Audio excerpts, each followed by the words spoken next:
Bem-vindos a uma Pérola da Graça. Eu não sei a hora que você está assistindo, mas bem-vindos à Pérola da Graça. Bem, desde que eu me encontrei na religião, desde que eu entrei nesse... Antes de entrar em igreja, eu não participava de nada disso. Desde que eu comecei a andar nas igrejas, eu ouvi dizer que Jesus vai voltar. Alguns mais sábios diziam, a segunda vinda de Cristo.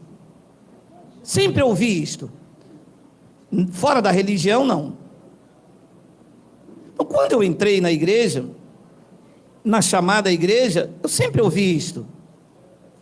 Passei pelo sistema, depois entrei por um sistema em nome de graça, que é onde o homem diz que ele é o fundador da igreja. É um sistema em nome de graça. Fundador da igreja é Cristo, é o cabeça dela. Quando ele disse a Pedro, Pedro, sob esta pedra, que era ele, você vai fundar a minha igreja. Não é a igreja de Geraldo, nem de Apolo, nem de Cefas. E quando eu passei pelo sistema em graça, eu ouvia uma frase muito interessante. Aquilo me deixou encantado, né? Salvo uma vez, salvo para sempre. Disse, graças a Deus. Estou vindo do sistema que dizia que eu perdi a salvação. Esta é a igreja da graça. Salvo uma vez, salvo para sempre. Recebi aquilo no meu espírito. Linkava com outras passagens, né, dizendo que nada me separa do amor de Deus, que da palma da mão do Pai, ninguém me separa. Então isso se confirmava. E é o que eu disse aqui em off. O conhecimento, ele é ilimitado. Existem coisas que Deus dá para esta geração, um conhecimento para esta geração, de acordo com a tua capacidade de raciocínio, no contexto social que você vive. Você sabe, os mais antigos entre nós, o meu sogro com 83 anos, ele fica impressionado com a tecnologia. Como que eu posso ver a minha filha? Ela está lá em Duque de Caxias e eu aqui tão longe. Quem diria? Nasceu em 1900 e pouco. Então existe um conhecimento da graça de Deus, da revelação da graça, que nós não podemos suportar ainda. Lembra o que ele disse aos judeus? Eu tenho muito que vos falar, mas vocês não podem suportar ainda. Não era para eles. E assim como disse em off, Paulo disse, o mistério que estava oculto dos séculos e gerações, o momento chegou.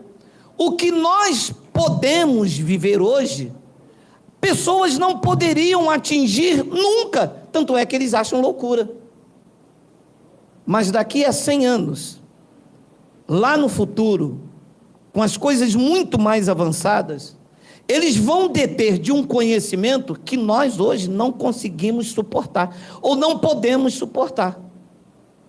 Então, quando se apresenta alguma coisa aqui, do Evangelho de Paulo, os meninos, os que ainda estão no fundamento, mas reagem de uma forma, não pode, heresia!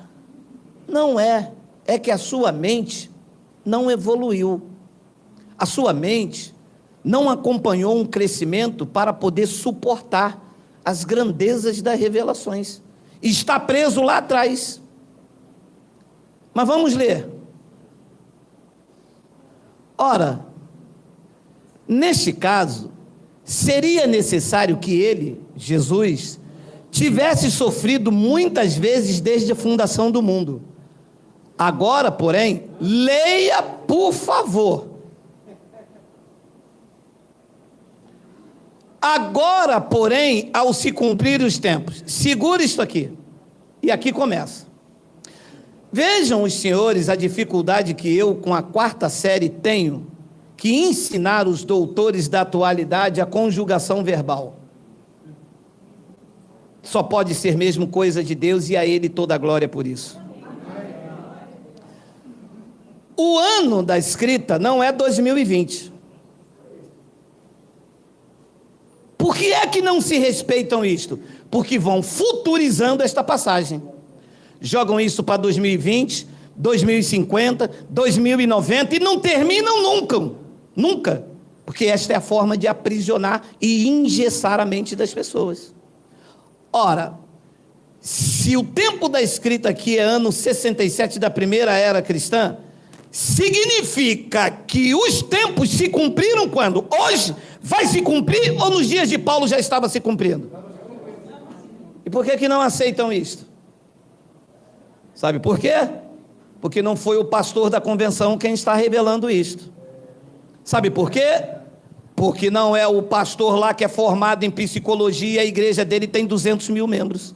Sabe por que não aceitam? Porque é Geraldo, a quarta série, comedor de acarajé. Aí não aceitam. Não, mas não pode, porque ele, mas não sou eu. É o que está escrito. Respeitando a colocação verbal, respeitando o tempo da escrita e lendo com os olhos iluminados. Paulo disse agora. Ele não disse daqui a 1000 anos, quando se cumprirem os tempos. Ele disse agora. O cumprimento, o tempo estava se cumprindo naquele tempo. Ano 67 da era cristã, no ano 70 e DC, aquela geração ia se cumprir. Era chamado mundo Aion, iria ser destruído. E por que não aceitam isso? Porque foi muito mais fácil ensinar na escola dominical que o homem que estava aqui é que decidiu o que queria ser lido, escrito, e toma ameaça, e toma dízimo, e toma isto. E quando você vem com essas verdades, ela não pode ser verdade. Se ela não pode ser uma verdade, e por que pregam ela? Porque se esta passagem aqui, como me disse um doutor, se é que pode chamar um camarada desse de doutor, mas eu vou respeitar, doutor da loucura. Se esta passagem que ele me disse que esta passagem é um engano, todas as demais escrituras são também. Mas não é só isto. Agora, porém, ao se cumprirem os tempos, se manifestou uma vez por todas, para aniquilar pelo sacrifício de si mesmo o pecado. 27. Tem? E assim, como aos homens está ordenado morrerem uma vez só, vindo depois disso o juízo. O juízo veio. Nós vamos já falar disso mais à frente. 28. Assim também Cristo, tendo se oferecido uma vez para sempre, para tirar os pecados da humanidade. Também é um assunto mais para frente, porque eles dizem que todos estão salvos, são os universalistas. Aqui diz que ele veio tirar os pecados de muitos, e muitos não são todos. Depois ele diz, ele aparecerá uma terceira vez. Tira daqui, Miguel, tira daqui. Ele iria aparecer quantas vezes? Segunda. Ele não diz que haveria uma terceira volta de Jesus. Disse? Não. O apóstolo dos gentios, na fundação, disse que ele iria aparecer uma segunda vez. É o que as igrejas chamam da segunda vinda de Cristo. Todos já ouviram isso. Correto? Correto. Tá bom. Até aqui é fácil de entender. A segunda vinda de Cristo. Agora veja como que eu consigo aprender a revelação do Evangelho, e é assim que me chega o conhecimento. Tá. A segunda vinda de Cristo seria para quem? Então, Paulo, volta lá. Assim também Cristo, tendo se oferecido uma vez para sempre para tirar os pecados de muito, aparecerá segunda vez sem pecado. A quem? Quem aqui está aguardando Jesus para a salvação? Diga amém. Um só.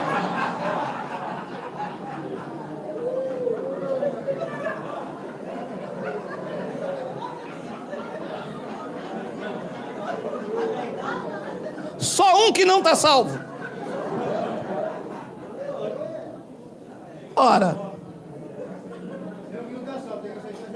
Exato. Então espera aqui tudo de novo, espera ainda.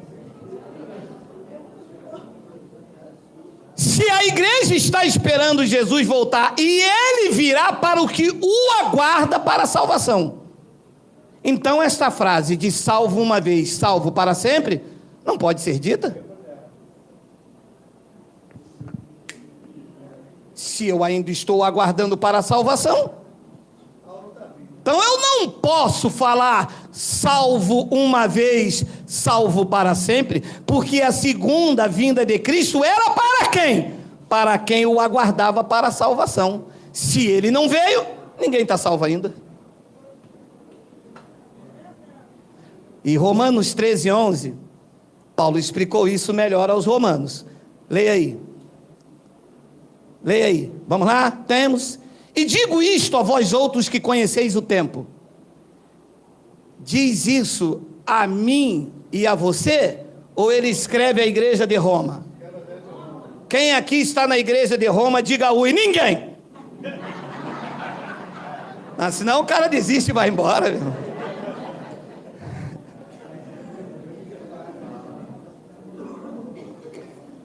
Uma coisa é o que é doutrina no argumento de Paulo. Então a doutrina, ela é atemporal, não pode batizar. Cristo cancelou a dívida. Isto aqui é a doutrina. Outra coisa é a fala de Paulo direcionada aos seus ouvintes. Isto é temporal.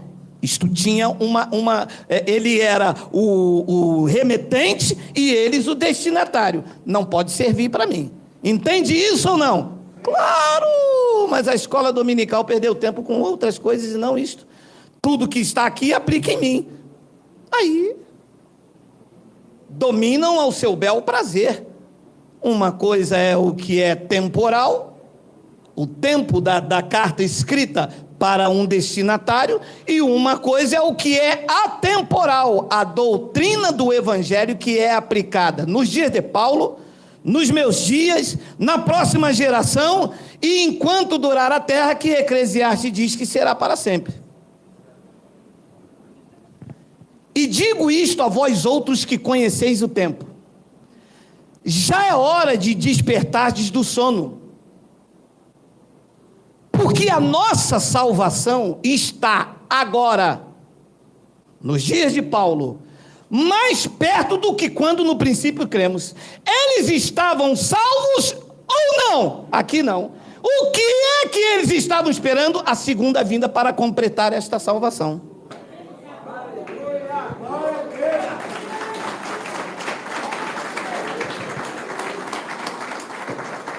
Não, mas não pode. Não, se pode ou não pode, eu não sei, só estou lendo. Mas é porque você... Ó, não parte pro lado pessoal não, que eu tô de birimbau novo, hein? Eu vou pegar, já viu aqueles caras que quebra guitarra assim no palco, assim? Eu vou quebrar o berimbau aqui, meu amado. Eu já ia trazer hoje, ela falou, não leva não, porque hoje você vai coisar. Não entendo. Meu amado, me parece que eu escrevi isso hoje. Mas como é que leram por aqui e passaram por isso? Não, vamos. Porque a nossa salvação está agora mais perto do que quando no princípio cremos. Epístola de Paulo aos Romanos. Jesus já havia morrido? Sim. Já havia ressuscitado? Sim. E eles ainda não estavam salvos? Aqui diz que não.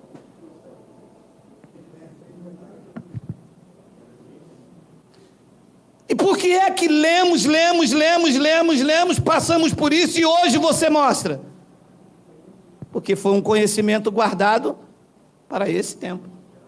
Mas eu congreguei numa igreja em graça e o pastor lá que revelou a graça. Pode parar isso aí.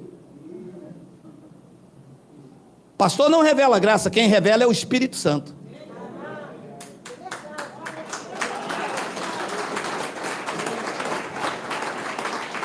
Ele trouxe um entendimento da revelação do Espírito Santo para aquele momento. Mas ele ser o detentor da revelação? Não pode, abençoado. Deus não divide a sua glória com ninguém. Este é o conhecimento para este time da história que nós estamos vivendo. Um abençoado me disse: mas as doutrinas que você prega, nunca se ouviu falar. Claro, vocês tendo olhos, vocês liam, mas não viam. Porque eu não estou inventando, eu estou lendo o que está escrito aqui. Paulo chamou a igreja de Roma e disse: gente, a nossa salvação, não desistam. A nossa salvação, ela está mais próxima do que quando nos princípios nós cremos. Pela sensibilidade de Paulo, ele estava entendendo que o templo iria ruir. Como disse o profeta Daniel, Jerusalém seria invadido, os gentios iriam pisar o átrio exterior, como o Apocalipse mede lá o capítulo 11, tudo estava se cumprindo dentro daquela geração. E no ano 67 da era cristã, Paulo pega pena e tinta e escreve os Hebreus, o que você vai ler agora. Bota para mim aí, Hebreus 10, 37, vê se tem, para a gente terminar essa pérola aqui, Miguel lindo, por favor. Mandaram um abraço para você lá da Bahia, Miguel. Tu não merece não, mas toma esse abraço aí. Leia. Porque ainda, dentro de alguns séculos... Oi? Pouco tempo? Pouco tempo demora quanto? 6 meses? Pouco tempo demora 1 ano? Pouco tempo é quanto? É daqui a pouco? Não, eu já estou indo já, eu estou chegando aí. Isso é pouco tempo. Leia. Porque ainda dentro de pouco tempo, aquele que vem virá e demorará 20 séculos. Claro que não. Ele disse aos romanos: está mais perto. Ele disse aos hebreus: vai aparecer uma segunda vez. E a igreja esperando 20 séculos. Claro. Por detrás disso diz: se você sair da igreja, você fica quando Jesus voltar. E quem que sai? E quem é que sai? E o pastor adultério, ele bate na mulher gravando live, e faz culto de reunião de casal e mata o marido. Vocês vão, né? Tem um convite aí para reunião de casal lá em Niterói. Quem vai? Ninguém, né? Meu amado, essas são as verdades estampadas do evangelho que eles pularam por cima. Eu não prego apenas o que é bom para mim, eu prego o que é. Porque ainda dentro de pouco tempo, aquele que vem virá e não tardará. Quem era este? Jesus, o Filho do Homem. Parabéns, Lima. Porque o Cristo ressuscitado não veio condenar nem julgar a igreja. O Cristo ressuscitado veio para fazer da igreja o seu corpo, ele o cabeça, e habitar dentro de cada um de nós, como habita em cada um de vocês.